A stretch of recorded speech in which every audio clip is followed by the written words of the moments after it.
Bonjour à toutes et à tous et merci d'être à notre écoute en direct sur tous les supports d'Océane. Nous recevons aujourd'hui dans l'invité du jour de ce mardi 12 avril Thierry Santa, membre du gouvernement et président du Rassemblement. Thierry Santa, bonjour. Bonjour. Et bienvenue dans ce rendez-vous politique. Alors l'actualité du moment est dominée par le premier tour de l'élection présidentielle et le taux d'abstention en Nouvelle-Calédonie. Alors comment l'expliquez-vous ? C'était prévisible ? Je pense qu'on pouvait effectivement l'anticiper. Vous savez... le constat qu'on peut faire clairement de cette campagne présidentielle, c'est qu'il justement il n'y a pas eu de campagne. Et d'une certaine façon, même si nous-mêmes nous étions sur le terrain, mais en réalité, au niveau national, il n'y a pas eu véritablement de campagne. Alors après, pour des raisons de Covid, pour des raisons de guerre en Ukraine, et donc ça n'a pas permis, je crois, à la population en général et calédonienne en particulier, de se faire peut-être une idée précise des candidats qu'ils avaient face à eux. Faut pas l'oublier, en Calédonie, on est dans une période de vacances scolaires, et comme on le sait, beaucoup de gens pensent à faire beaucoup d'autres choses pendant ces périodes de vacances scolaires. Mais moi, je pense qu'il y a aussi un autre phénomène qui a abouti à ce résultat d'une abstention beaucoup plus forte, même si ça n'a jamais été des élections présidentielles, celles où on avait le taux de participation le plus élevé. Là, on est quand même particulièrement bas, 33% de participation, c'est très peu. Et je pense qu'il y a aussi une forme de lassitude des Calédoniens.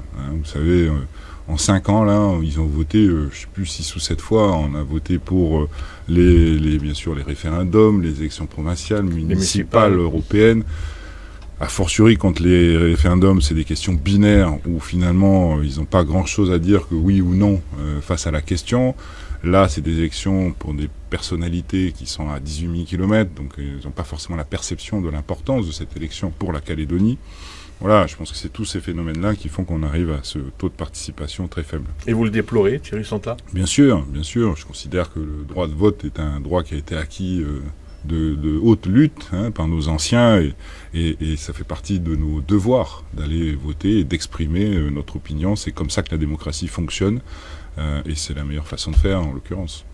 Alors, Valérie Pécresse, pour le Rassemblement LR, a été éliminée au premier tour avec seulement 4,8% des voix. Elle a déclaré d'ailleurs assumer sa part de responsabilité. Vos commentaires ? C'est évident que c'est un échec. Nous, on a porté la candidature de Valérie Pécresse parce Vous y avez cru jusqu'au bout, On a surtout été fidèles à nos engagements de toujours. Le Rassemblement a toujours été affilié à un parti de droite républicain national. D'abord le RPR, ensuite ça a été l'UMP, maintenant c'est les Républicains. Valérie Pécresse était la candidate des Républicains, donc la logique était celle que nous avons mis en œuvre. Une femme, c'était quand même quelque chose d'assez particulier. Une présidente de la République, ça aurait changé de ce qu'on a connu jusqu'à maintenant. Oui. Elle avait un programme, il faut le dire, qui était pertinent. Elle avait une vraie connaissance de la situation des Français et au-delà des Outre-mer, et elle faisait des propositions concrètes en la matière. Donc tout ça nous a incité à porter sa candidature. Mais le fait est que le constat est que, vous savez, pour une élection présidentielle, il faut qu'il y ait quelque part une étincelle entre le peuple français et le candidat ou la candidate qui est élu. Et ça n'a pas du tout été le cas. Elle n'a pas réussi à créer ce lien. À cause des débats qui n'ont pas eu lieu, justement, parce que... Je pense que c'est une des raisons. Après, il faut être très honnête. Je veux dire, elle n'a pas été excellente dans les meetings, les grands meetings qu'elle a organisés. Donc ça a porté, je pense, préjudice à sa candidature. Et effectivement, là où elle aurait pu être un peu plus pertinente, comme elle l'a prouvé pendant les primaires des Républicains, autrement dit dans le cadre de débats, ça n'a pas pu se faire. Et donc, le résultat est celui qu'on connaît aujourd'hui. Alors Valérie Pécresse dit être endettée personnellement à hauteur de 5 millions d'euros. C'est pas une petite somme, il faut bien le reconnaître. Après sa déroute électorale, le parti escomptait des remboursements de campagne à hauteur de 7 millions d'euros, mais n'étant pas parvenu à atteindre le seuil nécessaire des 5%, elle appelle aux dons. Alors la question est celle-ci, le Rassemblement va-t-il mettre la main au porte-monnaie ? Alors, le Rassemblement n'est pas une fédération des Républicains, déjà il faut le préciser. C'est bien de le dire. Nous sommes affiliés, c'est une affiliation. Le Rassemblement est un parti politique en lui-même, affilié aux Républicains nationaux. Néanmoins, on a apporté notre pierre finalement pendant cette campagne. Il y a eu des frais de campagne qui ont été retranscrits donc, dans les comptes de campagne des Républicains et pour lesquels le Rassemblement donc, a participé dans le cadre de la campagne locale. Maintenant, le Rassemblement n'a pas des finances non plus extraordinaires. Donc, pour être très honnête avec vous, je ne suis pas sûr qu'on puisse aller au-delà de ce qu'on a déjà fait. Bon. Alors plusieurs candidats, vous le savez, comme Valérie Pécresse, Anne Hidalgo, Fabien Roussel et Yannick Jadot pour les Verts ont appelé à faire barrage à l'extrême droite au second tour. Ils voteront donc pour Emmanuel Macron. Quelle est la consigne de votre parti ? Vous savez, moi je suis un républicain de droite. Je porte fondamentalement en moi les valeurs républicaines, liberté, égalité, fraternité. Les valeurs océaniennes, c'est ce qui nous différencie. Nous sommes des Français du Pacifique, nous sommes des Français de Nouvelle-Calédonie même, océanienne et mélanésienne. Les valeurs chrétiennes, je l'ai dit, et des valeurs humanistes. Et quand on a ça au fond de soi, il est inconcevable de soutenir la candidature d'une candidate qui, elle, porte plutôt des valeurs d'exclusion, de division, de fracture de la société française en particulier. Donc clairement, je ne peux pas soutenir une candidate de l'extrême. Mais en face de cela, j'ai aussi du mal quand j'ai un candidat qui, lui, a, pendant tout son mandat, a passé son temps à essayer de fusionner les partis traditionnels, que ce soit la gauche, il y est quasiment arrivé, le Parti socialiste est en déroute totale déjà, ça a été le cas en 2017. Aujourd'hui, c'est les Républicains qui ont un peu de mal, même si ça reste un parti implanté localement, et il a gagné toutes les élections dernières, départementales, régionales et communales. Et le centre, donc ce candidat qui essaie d'unifier un peu tout cet ensemble, c'est, je crois, aussi la raison de cette montée en puissance, finalement, des extrêmes. Quand on regarde les résultats de ce premier tour, fondamentalement, on constate que quasiment 70% des électeurs qui se sont exprimés ont exprimé un vote contestataire. Les deux principales forces extrêmes, qu'elles soient de gauche ou de droite, sont à 2-3 points du candidat Macron. Et ça, je ne suis pas convaincu que ce soit également une bonne chose pour l'avenir. On est en train de basculer finalement d'un débat démocratique, républicain, traditionnel, gauche-droite, modéré d'une certaine façon. Et ce qui est en train de se passer là, doucement mais sûrement, c'est que finalement, avec cette volonté de pensée unique là, qui essaie d'être mise en œuvre, on bascule d'un débat entre modéré et extrémisme. Et ça, encore une fois, je ne suis pas du tout convaincu que ce soit une bonne chose pour l'avenir de la France ou de la Nouvelle-Calédonie. Donc je fais totalement confiance aux Calédoniens pour faire les bons choix qui sont les leurs, pour leur avenir bien sûr, mais aussi pour le débat démocratique national. Mais je le répète, à titre personnel, je ne peux pas envisager de soutenir une candidature de l'extrême. Donc pas de consigne de vote à proprement parler. C'est effectivement le résultat de cette réflexion. Alors, selon toute vraisemblance, est-ce que, selon vous, Emmanuel Macron s'achemine pour autant vers un second mandat, même si effectivement l'écart est serré avec Marine Le Pen? Comptez-vous d'ailleurs renouer les liens avec le chef de l'État, sachant que vos propos à son égard et à l'ouverture de la campagne présidentielle ont été durs, parfois même vindicatifs? Alors c'est vrai, et je viens de le redire, ça a été un peu la difficulté à laquelle nous avons été confrontés déjà depuis quelques mois maintenant, cette volonté d'unifier, je le disais, ou de standardiser. Surtout que vous êtes un homme de consensus, on a un petit peu été étonné, il faut bien le reconnaître. Oui, mais encore une fois, il faut faire très attention. Il faut faire très attention parce que en faisant cela, il faut qu'il y ait un débat. Il ne peut pas y avoir un parti unique en France, c'est inimaginable, il faut qu'il y ait un débat. Et donc si le débat ne se fait pas au niveau des partis traditionnels républicains, qui soient de gauche ou de droite, eh bien, il se fera entre, je le répète, les modérés et les extrêmes. Et je suis convaincu que ce n'est pas la bonne façon de faire pour l'avenir de la France. Donc, je le disais, mais le problème dans cette démarche un peu d'unification, enfin d'uniformisation plutôt, dont je parle, c'est qu'il y a aussi une logique un peu d'exclusion. C'est-à-dire, si vous ne faites pas partie de cette démarche, eh bien, vous êtes mis de côté. C'est un peu ce que j'ai constaté, hélas, ces derniers mois.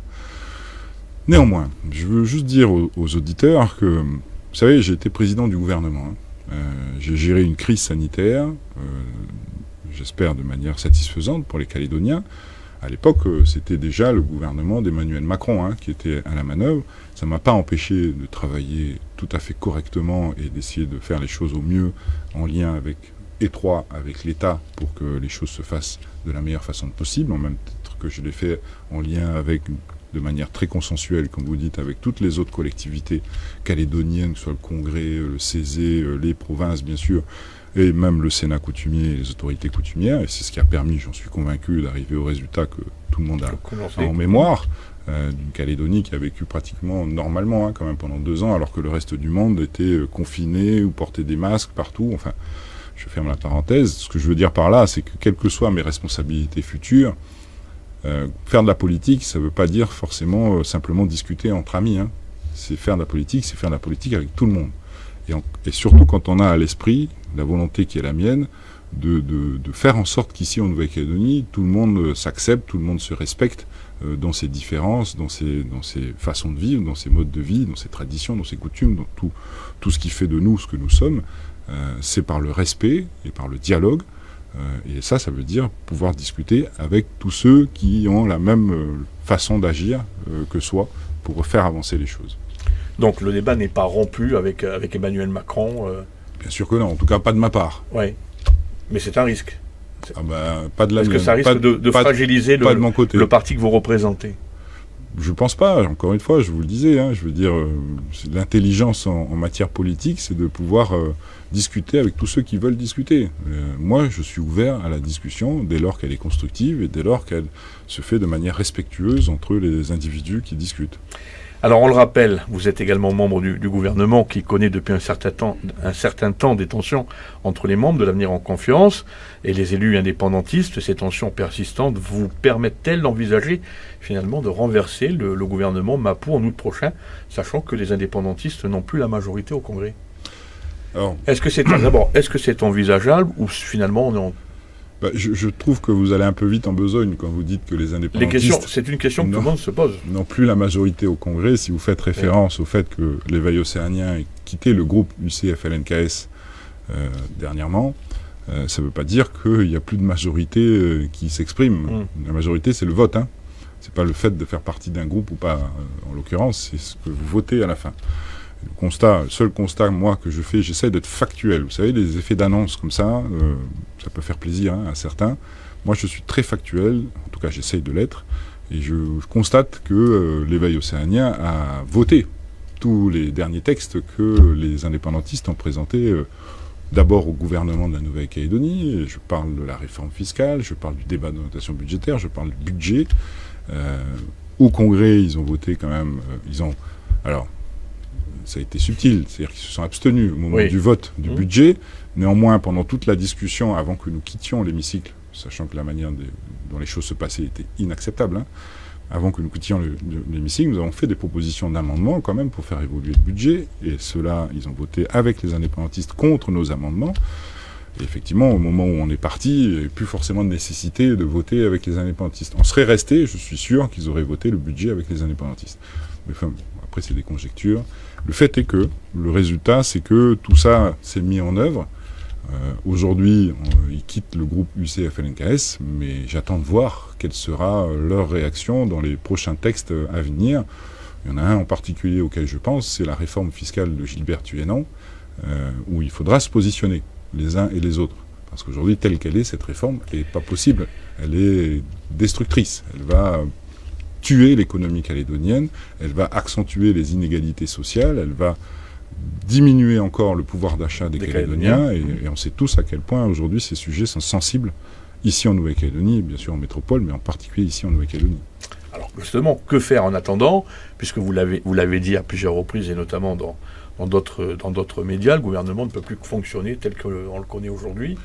Mais c'est évident que dans les discussions d'avenir, puis je dis même plus de sortie de l'accord de Nouméa, moi je considère que l'accord de Nouméa il est clos, et derrière les 3 référendums ont été faits, maintenant je parle plutôt de discussions d'avenir. Et ces discussions d'avenir, bien entendu que ce sujet de gouvernance territoriale doit être mis sur la table et fera l'objet des discussions et des négociations à venir de manière à permettre à une vraie capacité de gestion. Et peut-être sortir de ces impossibilités de fonctionnement actuelles où on a parfois une personne qui peut faire basculer les choses d'un côté ou de l'autre, ça c'est pas possible.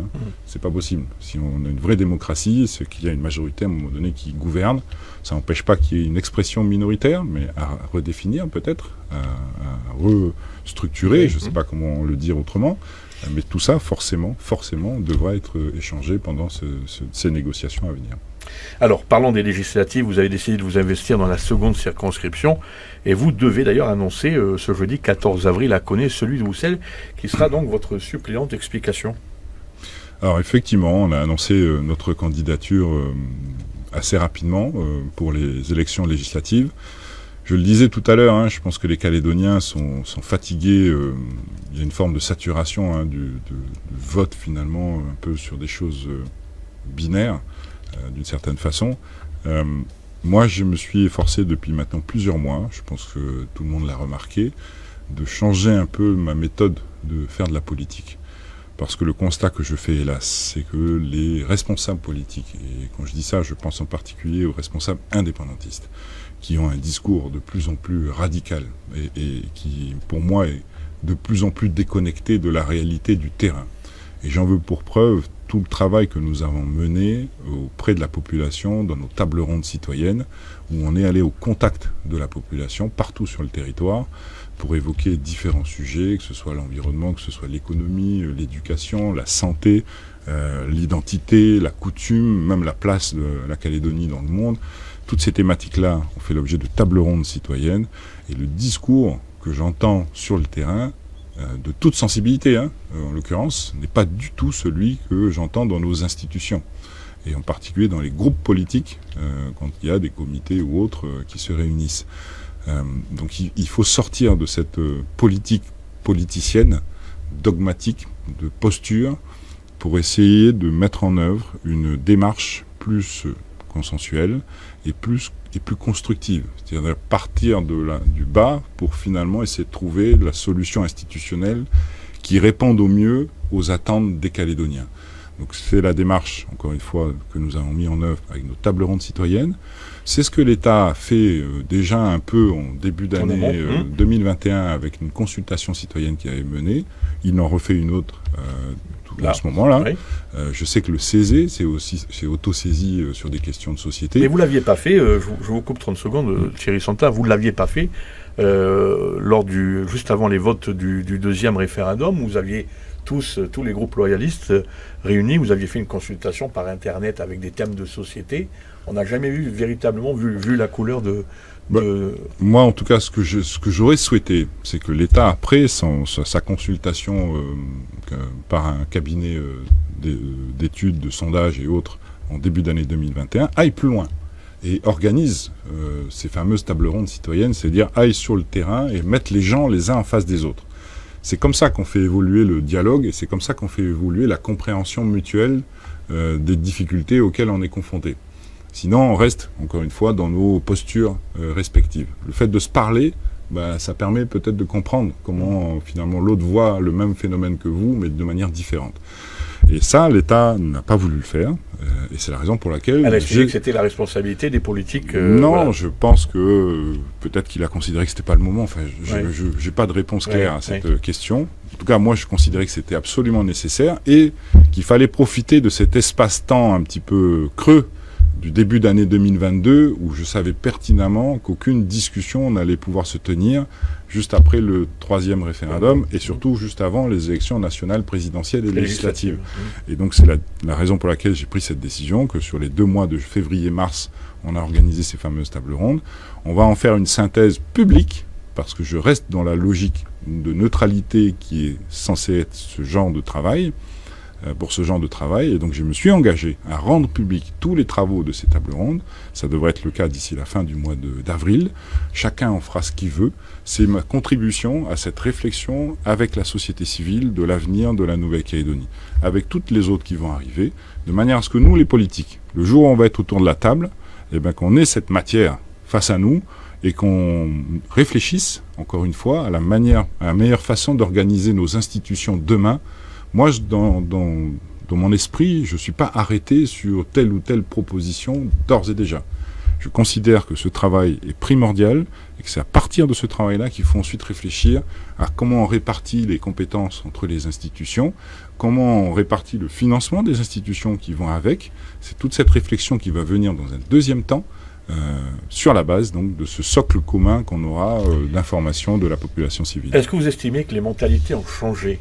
Les Calédoniens sont habituellement solidaires. On a l'impression qu'on est de plus en plus individualiste, et notamment de la part des jeunes. C'est ce que disait dans cette même table Jean-Pierre Flotta, le président du comité des sages, qui disait que même pour ce qui concerne les jeunes, eh bien, ils étaient inquiets de leur avenir, mais pas de l'avenir du pays.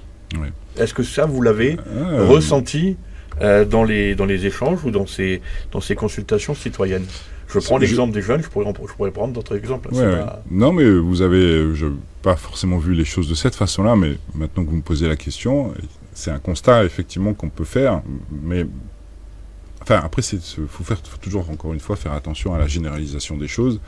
Néanmoins, le premier constat quand même concernant les jeunes, c'est qu'ils ne s'intéressent pas beaucoup à la politique. Alors que c'est bien la politique qui, à un moment donné, donne la perspective.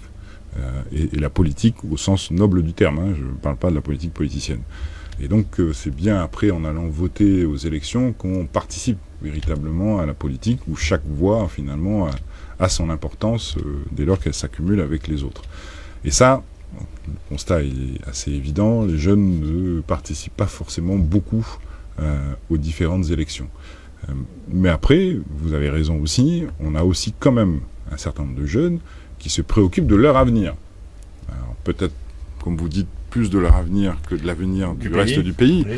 Mais je ne suis pas convaincu qu'ils n'aient pas conscience quand même un minimum que leur avenir est lié à l'avenir du pays.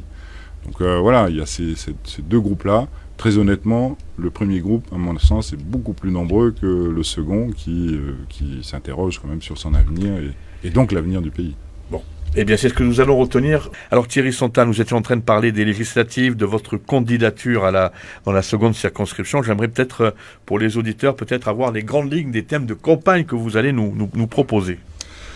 Alors, je ne vais pas pouvoir vous dire grand-chose sur le sujet, Joe, parce que on prévoit donc jeudi prochain un déplacement sur Koné pour, entre autres, annoncer la personne qui va me suppléer. Et justement, nos différentes thématiques qui vont être développées pendant cette campagne, notre slogan également, tout ça va être dévoilé jeudi prochain. Seule chose que je peux vous dire, c'est que ça sera forcément des thématiques en lien avec les attentes aujourd'hui exprimées par les Calédoniens. Ça, c'est une évidence. Et tout ça dans le rôle qu'un député peut faire, dans lequel il peut agir pour répondre à ces attentes. Justement, Thierry Santa, en qualité de futur député, ce que nous souhaitons, comment allez-vous agir en métropole, sachant que le rassemblement LR métropolitain est considérablement diminué? Il vous faut des appuis en métropole, ça c'est le nerf de la guerre. Comment allez-vous convaincre les Calédoniens de voter pour vous si vous n'avez pas des appuis politiques en France pour pouvoir voter les lois que vous allez mettre en application? Alors moi, d'abord, je n'ai pas le sentiment que les Républicains soient si diminués que vous le dites. C'est pas parce que la candidate aujourd'hui n'a pas réussi à passer au deuxième tour que tout s'écroule. La réalité aujourd'hui, c'est que les Républicains sont peut-être même le premier parti national local.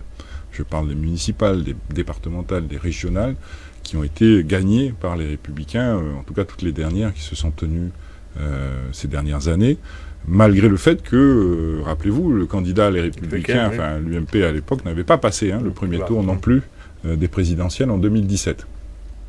Donc, je pense que ces élections législatives à venir vont permettre donc de choisir les futurs députés de la nation, même si moi je suis convaincu que les députés calédoniens sont ceux qui vont devoir porter la voix des Calédoniens d'abord et avant tout. Néanmoins, si on est élu, on fera partie de l'Assemblée nationale. L'Assemblée nationale, c'est celle qui va ensuite définir la couleur politique du gouvernement national. C'est pas le président de la République tout seul qui décide. Il est obligé de décider en fonction de ce qui sortira des urnes au moment de l'élection de l'Assemblée nationale.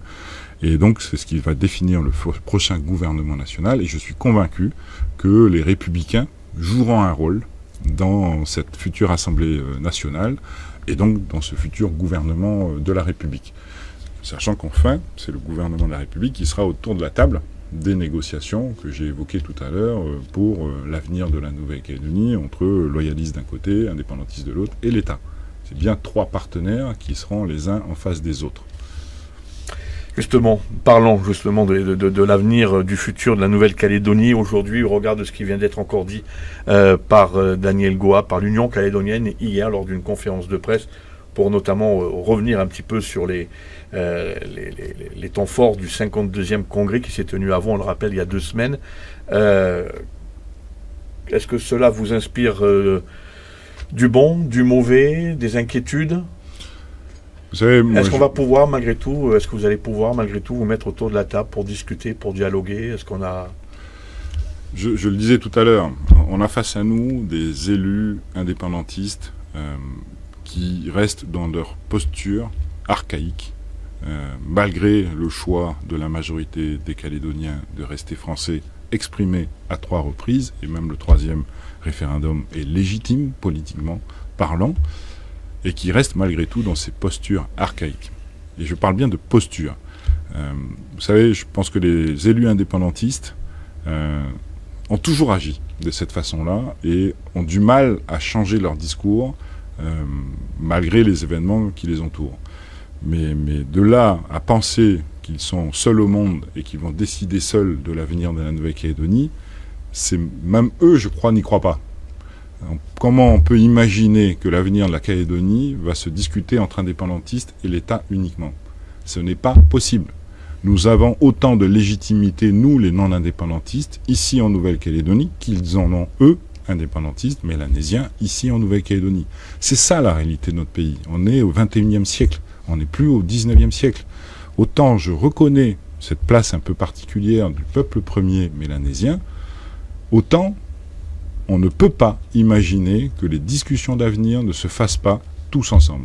Et que chacun d'entre nous, quelles que soient nos origines, quelles que soient nos opinions, que chacun d'entre nous, nous trouvions notre place ici en Nouvelle-Calédonie, dans cette Calédonie française qui a été choisie, dans ce cadre d'une Calédonie française. Maintenant, il faut remplir les pièces à l'intérieur de ce cadre. On a des pièces différentes, on a des formes différentes, on a des couleurs différentes, mais c'est en faisant imbriquer les pièces les unes aux autres qu'on a après une belle image harmonieuse. Et ben c'est la même chose qu'on doit faire pour notre pays. Il faut trouver la place pour chacun, que chacun se trouve légitime à la place qui est la sienne pour construire, donner de la perspective à nos enfants, aux jeunes, aux petits-enfants de demain, aux générations de demain. C'est ça l'objectif qui est le nôtre et c'est que ça qui doit nous diriger. Et je suis convaincu que tout ça se terminera autour d'une table des négociations, quelles que soient les postures exprimées aujourd'hui. Une dernière question, Thierry Santa. Les Calédoniens, quelles que soient justement leurs origines et leur appartenance politique, aspirent bien sûr à vivre heureux et en paix. On parle bien sûr du pouvoir d'achat, on aurait pu y revenir, mais l'heure qui nous est impartie est terminée. Qu'avez-vous envie de leur dire ? Et la caméra est juste à côté de moi. Je viens de le dire. Oui. Je viens exactement de l'exprimer. Moi, je sais que la majorité des Calédoniens, quelles que soient ses origines, quelle que soit sa condition sociale, n'a qu'une chose en tête, c'est de vivre en paix, d'abord et avant tout, et de vivre bien. Et vivre bien, c'est effectivement une question de pouvoir d'achat, de qualité de vie, de cherté de la vie, c'est toutes ces questions-là de fond, de travail, ça veut dire donc de développement économique, de relance économique, c'est toutes ces questions-là auxquelles nous devons répondre pour que chacun se sente bien à sa place, puisse vivre dignement, parce que j'entends beaucoup cette question de dignité, que les gens, pour vivre dignement, c'est pouvoir loger sa famille, nourrir sa famille, soigner sa famille, éduquer ses enfants, c'est ça, vivre dignement, et vivre dignement là où on se trouve, avec sa façon de vivre, avec ses traditions, avec ses coutumes, dans le respect donc de chacun d'entre nous. Voilà. Je crois qu'il n'y a pas d'autre objectif que celui-là à atteindre. Vous avez bon espoir d'y parvenir ? Et je suis convaincu qu'on y arrivera. En tout cas, moi, j'y mettrai toute mon énergie. Les choses sont dites. Thierry Santa, merci d'avoir accepté de répondre à mes questions. Merci à vous, chers auditeurs, de nous avoir suivis. Une interview, vous le savez, que vous allez pouvoir retrouver dans son intégralité en replay sur le www.oceane.nc ou bien encore en streaming, et oui, sur la page Facebook d'Océane TV. À très bientôt pour une nouvelle émission. Salut. L'invité du jour.